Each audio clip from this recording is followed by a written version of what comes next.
Jean-Auguste Dominique Ingres.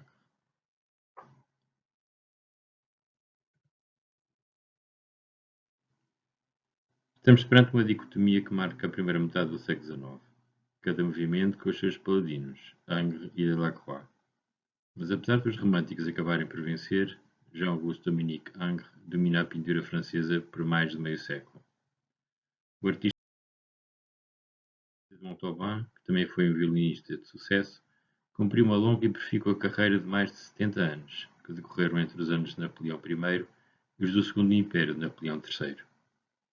Legou-nos assim o vasto conjunto de mais de 4.000 obras de pintura e desenho, onde se destacam obras de pintura de história para além dos seus inúmeros retratos.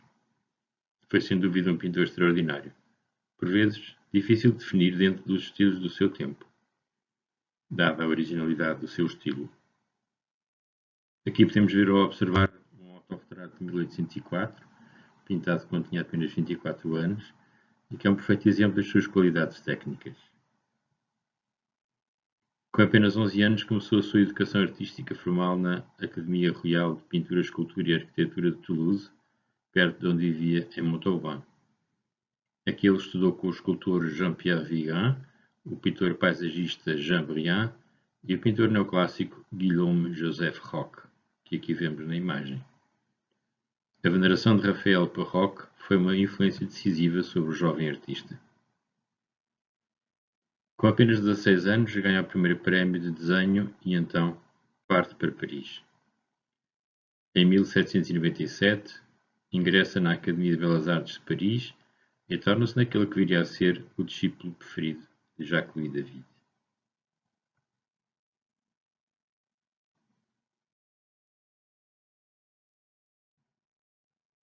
Discípulo do grande expoente do neoclassicismo Jacques-Louis David, em 1797, Ingres prolonga a grande tradição clássica e do nu heróico pelo século XIX dentro. No entanto, a tradição clássica já não é o que era, e logo o discípulo se distancia do mestre, o mesmo sucedendo depois com os seus próprios discípulos. Numa carta a Forestier, Ingres afirma que a arte precisa de ser reformada e eu gostaria muito de ser esse revolucionário. Apesar de alguns momentos de inovação, como a pintura cheia de anamorfoses e pouco clássica, esta sede de espírito revolucionário acabaria por se tornar no classicismo académico e na permanência da tradição, como se Ingres não conseguisse esquecer David. Em 1801 pinta Os Enviados de Agamemnon na tenda de Aquiles, conhecido episódio da Guerra de Troia, quadro que foi enviado para o Prix de Rome, que Ingres ganhou com apenas 21 anos. Importância do nu masculino e da escultura clássica presente em David. No entanto, as guerras de Napoleão impediram a sua partida para Roma, porque não havia dinheiro na altura.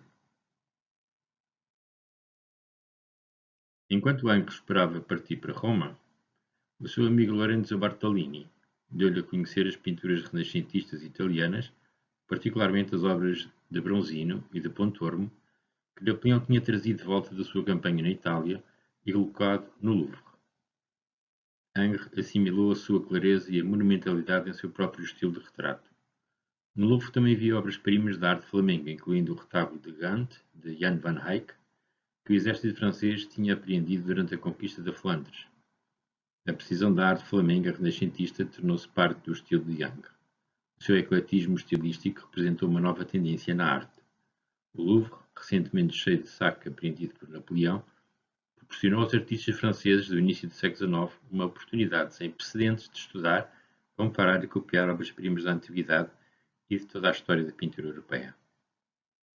As primeiras obras da sua carreira são retratos, apesar de geralmente não ser aceito no Salon. Eram procurados pelos grandes do seu tempo, como comprovam os retratos de Napoleão como cônsul ou como imperador de 1803 e 1805, entre outros da aristocracia cortesã da época.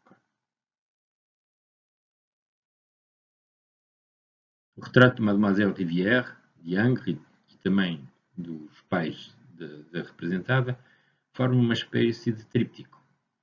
Eles foram pintados em Paris em 1806, pouco antes de Ingres partir para Roma. Ele, que aspirava a ser pintor de história, ganhou os seus meios de subsistência a pintar retratos, especialmente neste ponto da sua carreira. Após a rapariga, é uma reminiscência de Rafael, que Ang já tanto admirava.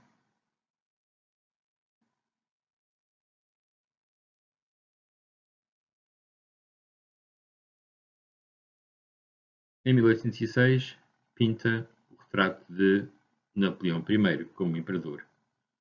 É uma efígie importante e imponente, derivada de protótipos medievais e bizantinos, enquanto que os seus detalhes meticulosos e o realismo de superfície incansável lembram os mestres flamingos dos séculos XV e XVI.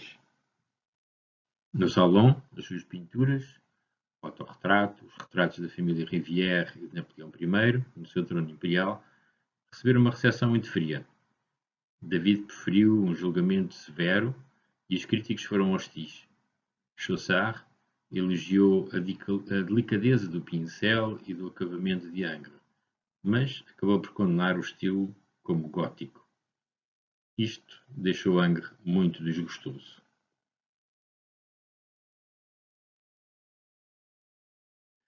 Ingres parte finalmente para a Academia Francesa na Cidade Eterna em 1806, na famosa Vila Medici, onde se dedicará à pintura de grandes conjuntos inspirados na mitologia clássica. Aqui descobriu novamente a pintura de Rafael e de Masaccio, que o iria influenciar durante o resto da sua carreira. Chegou a dizer: "Eu fui enganado", e então retomei o caminho dos mestres, o de Rafael. Estes que o tinham enganado eram naturalmente uma alusão a David. E é desta época que datam as diversas pinturas de Rafael com a Fornarina.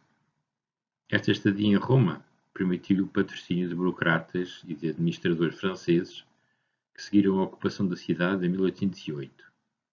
Quando estes partiram, Henri encontrou clientela nos ingleses, agora regressados a Roma com o advento da paz. Os membros da École ficaram muito desconcertados com a severidade linear e a sobriedade tonal das duas pinturas que ele enviou de volta a Paris em 1808, a Banhista de Almonceau e o Édipe e as Fins, que aqui vemos figurado.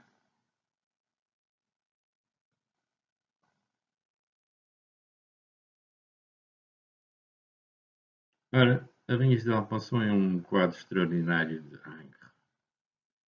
Enquanto retém os elementos formais da sua formação neoclássica, a linearidade, a superfície fria e lisa, onde a pincelada não é visível, Ingres parece ter começado aqui a rejeitar os temas neoclássicos, nomeadamente os da pintura de história, e a ideia de que a arte devia ser moral ou civicamente instrutiva.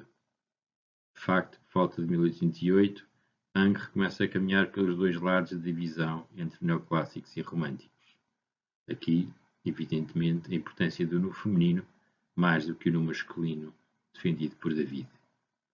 Perante esta pintura, podemos nos interrogar acerca de quem é esta figura, onde é que ela está? Será uma deusa? Será uma aristocrata? E é isso que nos deixa, pelo menos nesta primeira fase, ou nesta primeira versão, se quisermos, dado que se trata de um tema que ele irá retomar por diversas vezes ao longo da sua vida, logo a seguir, em 1828, na sua Pequena Odalisca. Ora bem, se na primeira pintura nós não tínhamos efetivamente nenhuma referência nem à pessoa, nem ao espaço, podemos até considerar que se tratava de uma pessoa normal, no seu apartamento em Paris ou num outro local qualquer, 20 anos mais tarde, portanto, na Pequena Odalisca, o Ingres já é um pouco mais preciso. E agora, de facto, aliás, o próprio nome não engana, porque é chamado de Pequena Odalisca, né? Sabemos, portanto, que é uma pessoa que está no harém e que o próprio espaço do harém é agora revelado, não é? De uma forma bastante evidente.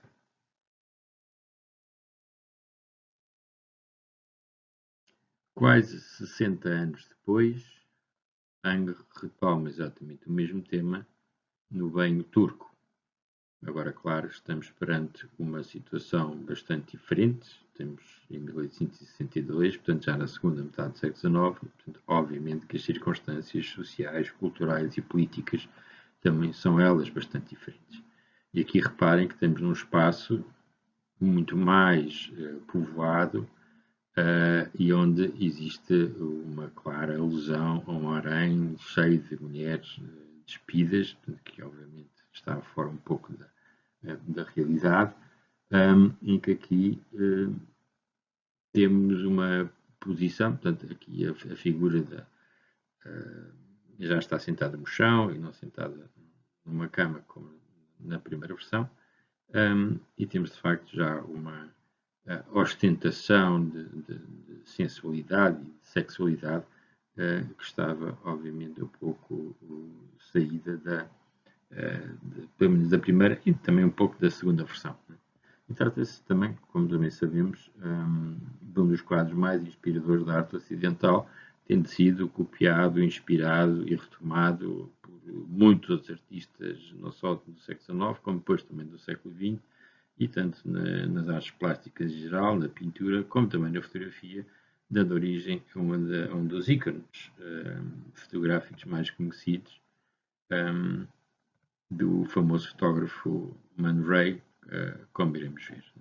Reparem de facto nas semelhanças, e aqui a famosa fotografia de 1924 do Man Ray, Le Violon d'Ingres, que é obviamente uma homenagem e também uma referência explícita à pintura de Ingres.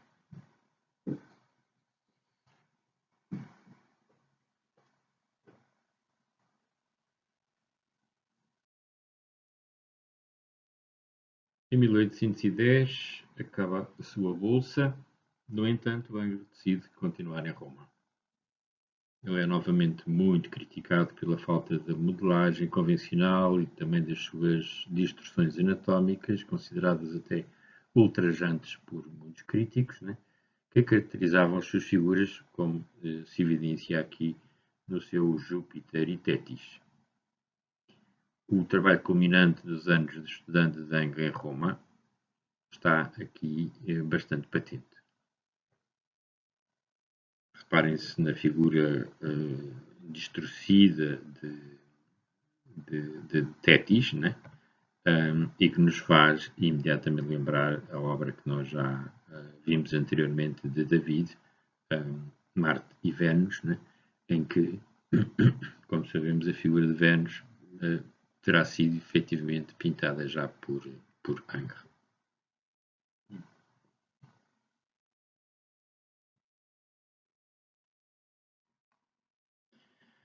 A Grande Odalisca, 1814. Portanto, como vimos, o Ingres permaneceu na Cidade Eterna, mesmo após o término da sua bolsa, e concluiu várias pinturas históricas em grande escala. Em 1814 ele viajou de para Nápoles, e ali foi contratado por Caroline Murat, a rainha de Nápoles. Aliás, ela era irmão de Napoleão Bonaparte, que lhe encomendou precisamente este quadro, A Grande Odalisca, uma composição que pretendia ser um pendente da sua composição anterior, a Slipper of Naples, ou a Rapariga de Nápoles. À primeira vista, o assunto de Ingres é do tipo mais tradicional. Certamente, no feminino, reclinado, era um assunto comum há séculos. Ingres estava a trabalhar dentro de uma tradição visual que inclui artistas como Giorgione, a sua Vênus Adormecida,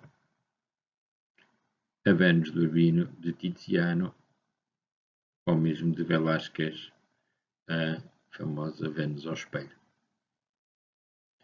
No entanto, os títulos das três pinturas anteriores têm uma palavra em comum: Vênus. Portanto, trata-se da deusa Vênus. Como sabemos, era comum encobrir pinturas no feminino disfarçadas um pouco com a mitologia clássica, mas não é o caso aqui do que se passa com Ingres. Aliás, as semelhanças que podemos observar entre o quadro de Velázquez, sobretudo se fizermos uma inversão, são muito próximas e, obviamente, não terão sido coincidência.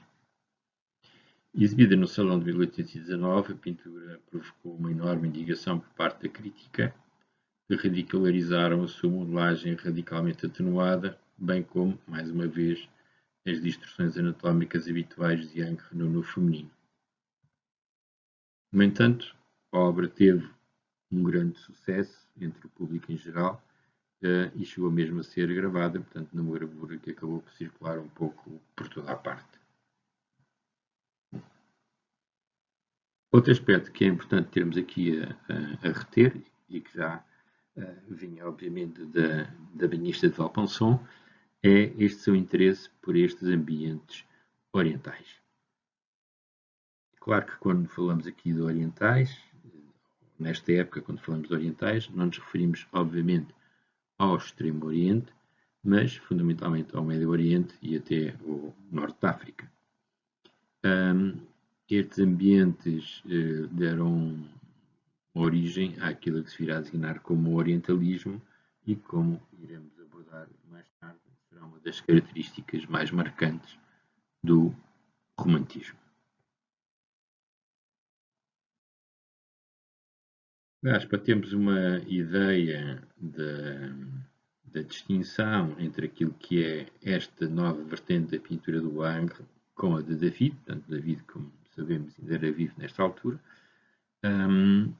e estava ainda num dos seus períodos mais áureos, como diretor da Academia de Paris, é compararmos, por exemplo, estas duas figuras, a da Madame Récamier, pintada cerca de 14 anos antes, por David, e esta grande odalisca de Ingres.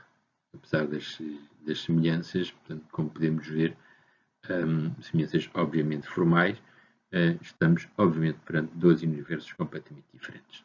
E eu penso que exatamente isto é um bom e um claro exemplo, né, desta diferença entre aquilo que é a tónica neoclássica de David e alguém que começou com o neoclassicismo, mas parece que está a oscilar para uma sensibilidade evidentemente mais romântica. No entanto, efetivamente a grande odalisca é considerado o primeiro grande novo moderno da história da pintura. As suas distorções expressivas de forma e de espaço, apesar de não terem sido compreendidas na época, tornam-no efetivamente num precursor da arte moderna e que virá a exercer influência sobre artistas seguintes como Degas, como Picasso, como Matisse ou William de Kooning, entre muitos outros. Mademoiselle Henriette Ursule Claire e o seu cão, de 1816. Ora, este período de relativa prosperidade terminou abruptamente em 1815, obviamente com a queda do Império Napoleónico e com a fuga dos franceses de Roma e, aliás, de toda a Itália. Mas o Ingres optou, mais uma vez, por permanecer em Itália e ficou desesperado por trabalhar e teve de recorrer à execução de desenhos em pequena escala, fazendo retratos de ingleses e de outros artistas que agora tinham regressado a Roma com o fim da guerra. Estes desenhos são caracterizados por um controle quase misterioso de linhas delicadas e firmes, uma inventividade em pousar assistentes de modo a revelar personalidades através do gesto e também uma impressionante capacidade de registar uma semelhança exata, o que fazia exatamente com que os seus retratos fossem muito procurados e ele acabasse por obter um sucesso significativo.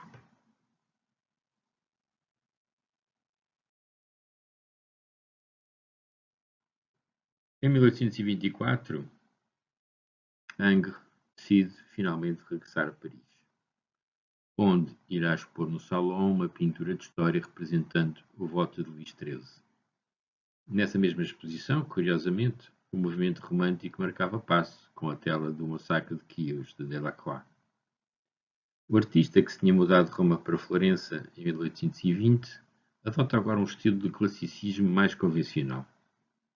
Baseado diretamente no exemplo do seu herói Rafael, em Cristo dando as chaves a São Pedro, em 1820, e novamente aqui com o voto de Luís XIII, existe uma flagrante propaganda pró-Bourbon, que celebra a união da Igreja e do Estado. Portanto, não nos esquecemos que a França, depois da derrota de Napoleão, foi obrigada a regressar à monarquia, precisamente com a dinastia dos Bourbon. A pintura foi, efetivamente, um sucesso espetacular no Salão de 1824, ganhando a Ingres os primeiros elogios da crítica e também a sua eleição para a Académie des Beaux-Arts. No ano seguinte, torna-se membro do Instituto de França e 4 anos depois é nomeado professor da Escola de Belas Artes. Durante este período, volta-se mais para as composições de temática histórica e mitológica, abandonando assim a arte do retrato que ele tinha desenvolvido nestes seus últimos anos de Roma. Ora, como podemos observar, o voto de Luís XIII é muito semelhante e também, mais uma vez, não por coincidência, com a famosa Madonna Sistina de Rafael, pintada em 1513. Portanto, mais uma vez, um claro exemplo da influência que Rafael exerce cada vez mais na pintura de história de Ingres. Atento ao sucesso do voto de Luís XIII, Ingres, que acompanhara o quadro a Paris, preferiu permanecer em França. Em 1825, acabou mesmo por abrir um estúdio de ensino, que rapidamente se tornou num dos maiores e mais importantes de Paris, com uma grande afluência. 2 anos depois, no Salão de 1827, Ingres exibiu a sua pintura de história mais ambiciosa até agora, com a apresentação da grande tela Apoteose de Homero. Nesse mesmo tempo, aliás, Delacroix punha a sua morte de Sardanapal. Esta data marca um momento de viragem na sua obra. Contra tudo e contra todos, parece ser o seu novo mote. Nem neoclássicos, nem românticos. Por um lado, Ingres parece ter enterrado definitivamente David, que aliás definitivamente já tinha morrido. Mas por outro, a oposição ao movimento romântico torna-se cada vez mais forte. Ora bem, a grande composição Apoteose de Homero trata-se de uma espécie de um retrato de grupo, pan-histórico, de luminares culturais influenciados por Homero. Ao mesmo tempo, ele funciona como um manifesto da estética neoclássica cada vez mais em causa. Também ajudou a estabelecer Ingres como porta-estandarte do conservadorismo cultural. Os críticos viram que ele defendia os princípios da tradição decadente do classicismo académico francês, ou seja, uma fé, por um lado, uma fé inabalável na autoridade dos antigos, também uma insistência na superioridade do desenho sobre a cor e também um compromisso com a idealização, em oposição à mera réplica da natureza. Como o próprio referiu na época, a propósito deste confronto entre românticos e clássicos, Ingres dizia: os grandes mestres que floresceram naquele século de gloriosa memória, quando Rafael estabeleceu os eternos e incontestáveis padrões do sublime na arte, sou, assim, um conservador de boa doutrina e não um inovador. Portanto, isto é de facto significativo, porque parece que, e que acrescenta um pouco esta ideia desta pintura como manifesto do classicismo, porque ele diz exatamente: eu prefiro ser um conservador, mas que mantenho aquilo que é a boa doutrina, do que ser apenas um inovador, e, portanto, fazendo, obviamente, uma referência aos românticos, que, mais do que importante do que ser moderno, é ser-se bom. Ora, aqui, como podemos observar, temos uma composição onde temos o próprio Homero, portanto, o grande autor, daquilo que, pelo menos até à data, se considera de facto como o grande autor, das famosas obras Ilíada e Odisseia, que, como podem observar, estão aqui representadas sentadas aos pés de Homero. À sua volta, encontramos uma pleiade de escritores, dramaturgos, poetas, pintores, arquitetos, escultores, gregos e romanos, sim. Então, reparem, temos ali Orfeu, temos ali Hesíodo, temos Sócrates, temos Píndaro, Alcibíades, Horácio, não é? Mas também temos ali o Rafael, temos ali o Virgílio, temos ali Dante, temos ali Corneille, temos Poussin, Tasso, Racine, Molière, Boileau. Né? Portanto, não só da Grécia e Roma Antiga, mas também os séculos XV e XVI. Portanto, reparem que há aqui um conceito diferente do que aquele, por exemplo, que era válido para David, ou seja, que não são apenas os mestres gregos e romanos que podem servir de referência e de base para o novo classicismo, mas também os grandes mestres dos séculos XV e XVI, portanto, do Renascimento e do maneirismo. E esta é efetivamente a grande diferença que podemos encontrar entre aquilo que é o conceito clássico para David e o conceito clássico para Ingres.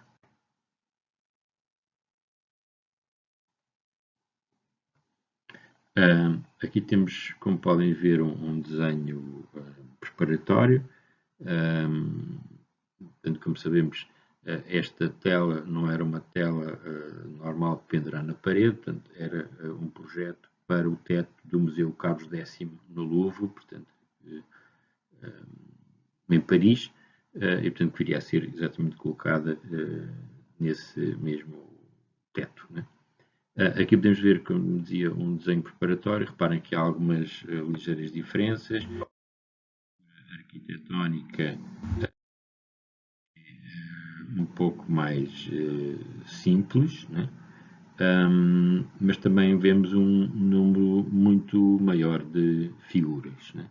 Já sabemos que neste projeto original também estava o nosso Camões e todas muitas outras figuras que nós não vemos ali naquela pintura e que aqui podemos observar.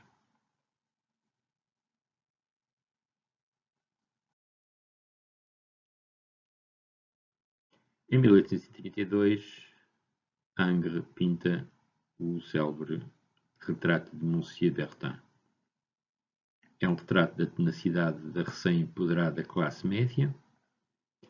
A caracterização magistral de Ingres, juntamente com o realismo hipnotizante do retrato, rendeu-lhe grandes elogios e também muitíssimo boas críticas no Salon de 1833. Ingres trabalhava já como professor na Escola de Belas Artes desde 1829. Em dezembro de 1833, ele foi eleito presidente dessa instituição no ano seguinte. A essa altura, no entanto, o artista já havia sido acusado de um certo imperialismo artístico, ou seja, tentar impor o seu estilo pessoal a toda a escola francesa de pintura. O que, obviamente, criou um certo desagrado e também um certo mal-estar ao próprio Ingres. O que se viria a acentuar no ano seguinte. Em 1834, a sua obra apresentada ao Salon, O Martírio de São Sinforiano, e destinada à Catedral de Autun, recebe duras críticas, ao ponto que Ingres decide não voltar a expor naquele certame. Atacado por todos, resolve regressar a Roma no ano seguinte. Solicitou e recebeu o cargo de diretor da Academia de França em Roma e parte para a Itália em dezembro de 1834. O mandato de Ingres como diretor da Academia de França era dominado sobretudo por funções administrativas e também de ensino. O cargo de diretor da Villa Medici, que ocupará durante os 6 anos da sua segunda estadia em Roma, não fizeram esquecer o azedume da crítica, para mais quando ela partia dos seus próprios discípulos, como Amaury Duval e, sobretudo, do pintor Théodore Chassériau. Chassériau escrevia mesmo ao seu irmão Frédéric em 1840. Após uma longa conversa com Monsieur Ingres, reparei que em muitos assuntos nunca poderíamos estar de acordo. Ele já ultrapassou o seu apogeu e não entende sequer as ideias e as mudanças que tomaram lugar nas artes do nosso tempo. Ele é completamente ignorante no tocante a todos os poetas mais recentes. Tudo está muito bem para ele. Ele ficará como uma memória e uma repetição de certos períodos da arte do passado, não tendo criado nada para o futuro. portanto, como podemos ver, é este tom de crítica extremamente acérrimo e extremamente desagradável que faz com que, efetivamente, Angre não tenha qualquer vontade de regressar à França. Discípulo de Angre antes de 1834, Chassérieu, o artista que tenta fazer a síntese impossível entre o mestre e Delacroix, é um claro exemplo daquilo que se designou como Angriste ingrat, ou seja, angristas ingratos, que atormentam o espírito de Angre. Em Roma, o seu lamento está patente nas linhas que escreveu em 1836 sobre os seus próprios discípulos. Je me suis dépouillé de mon talent pour leur aventure, et pour quelque bon, j'ai fait des horribles ingrats. Portanto, eu despi-me do meu talento para os vestir e por alguns bons eu acabei por criar alguns ingratos horríveis. Durante a estadia romana e até ao seu regresso em abril de 1841, Angre manteve-se afastado do retrato e trabalhou sobretudo para encomendas de pintura decorativa e pintura religiosa. Roma, naturalmente, satisfazia as suas necessidades de classicismo e também da tradição. Em Roma ser romano, sobretudo se os ingratos dos franceses, estes novos franceses, não o compreendem. Já em 1821, o mestre tentava fazer valer as suas ideias e rejeitava a modernidade, como aliás vimos a propósito do grande quadro de Homero. Não quero mais ouvir essa máxima absurda de que nós precisamos do novo, de que precisamos de seguir o nosso século. Tudo muda, tudo é mudado. Sofismas, tudo isso. Será que a natureza muda? Muda a luz e o ar? Mudaram as paixões do coração humano desde o tempo de Homero? Devemos seguir o nosso século? Mas suponhamos que o meu século está errado. Por causa do meu vizinho fazer o mal, sou eu obrigado a fazê-lo também? Dizia assim Angre.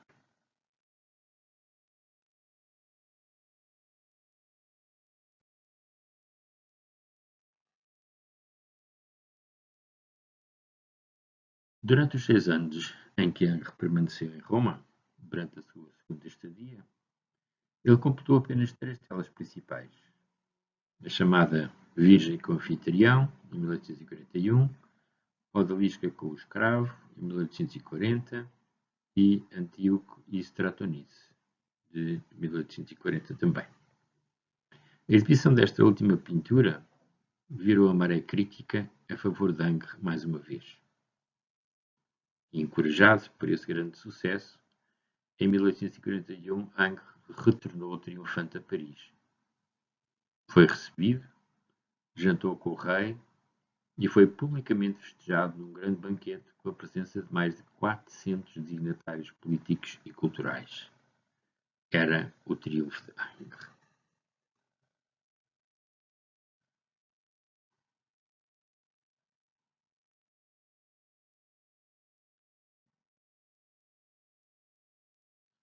Com este seu regresso a Paris, Angre retoma os seus grandes retratos, atingindo uma excelência inigualável.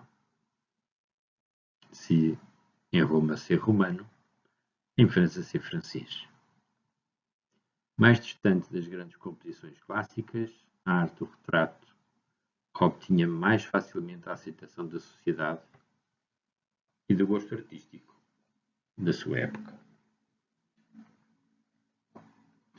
Dá então início a uma série de retratos das grandes mulheres da alta sociedade parisiense, como a Viscondessa de Alsonville ou as da Madame Moitessier.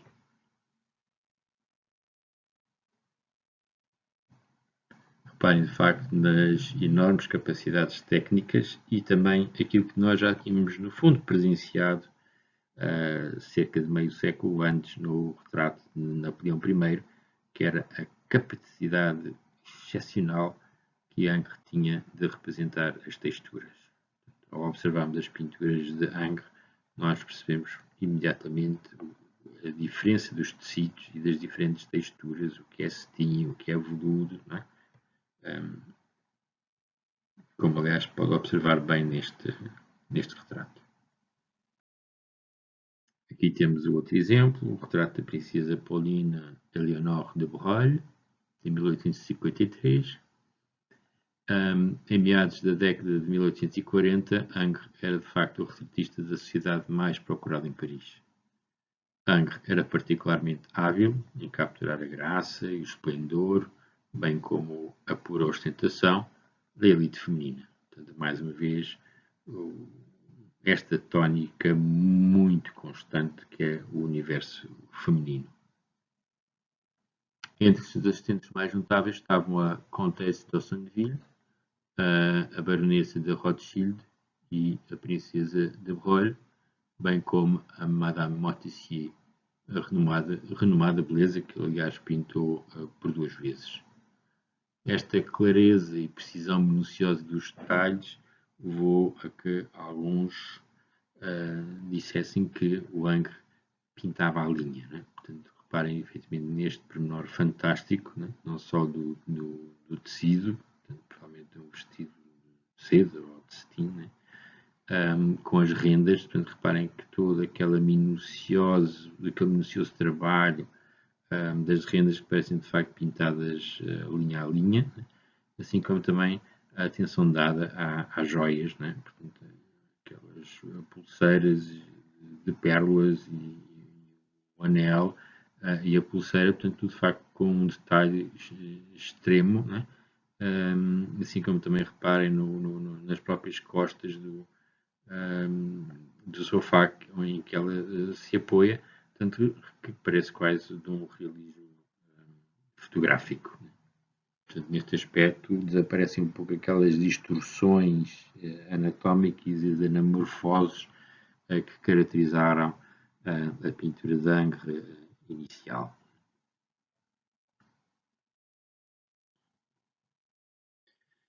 Este é também um dos retratos mais célebres e conhecidos de Ingres, o retrato de Madame Sigisbert Montessier, que, aliás, como referimos, é um dos 2 em que ele a retratou, portanto, um em 1851 e outro em 1856. Portanto, o primeiro em que ela está representada com aquele vestido preto e, portanto, de pé, né? E este, de facto, que é mais conhecido, de 56, em que a mesma está sentada com um dos seus vestidos preferidos. Né? Portanto, mais uma vez, a tal precisão minuciosa dos detalhes e das texturas, como podemos observar. Reparem nos pormenores, portanto, tudo isto, todos estes brocados, estas flores do seu vestido são desenhadas quase pétala a pétala, e mesmo, só por não dizer mesmo linha a linha, não é? E o mesmo se passa também nesta representação das suas joias, né? Portanto, da pulseira com os diamantes, do anel, etc. Né? Portanto, mais uma vez, o tal grande rigor. No final da vida, em pleno Segundo Império, com Napoleão III, Ingres vê-se consagrado publicamente. Recebe a Medalha da Legião de Honra em 1855, o cargo de Senador do Império em 1862. As polémicas contra os românticos acabam por deixar de fazer sentido. Outrora considerados como novos, estes começam agora a tornar-se também antigos. No ano em que obtém a distinção da Legião de Honra, durante a Exposição Universal de Paris, são consagradas 2 exposições retrospectivas, uma ele próprio, a Ingres, e outra ao seu grande rival, o pintor romântico Delacroix. Finalmente juntos, mas como exemplo de 2 vertentes agora já consideradas do passado. Tanto clássicos como românticos já estavam, obviamente, a ficar fora de moda, não só pelo desenvolvimento de um novo movimento dos naturalistas, mas que também no mesmo certame, num pequeno pavilhão, à entrada do qual se distribuía um pequeno manifesto, estava Gustave Courbet a lançar o novo realismo. Ingres acabou, no fundo, por desmentir Chassériau. porque efetivamente Ingres ficará para o futuro, ao contrário de Chassériau, que cairia no esquecimento. Ao mesmo tempo, Ingres acabaria por se tornar na inspiração que suscitará artistas, apesar de muito diferentes estilisticamente e de épocas também muito diferentes, como Degas, Renoir, Matisse, Cézanne ou mesmo Picasso no século XX.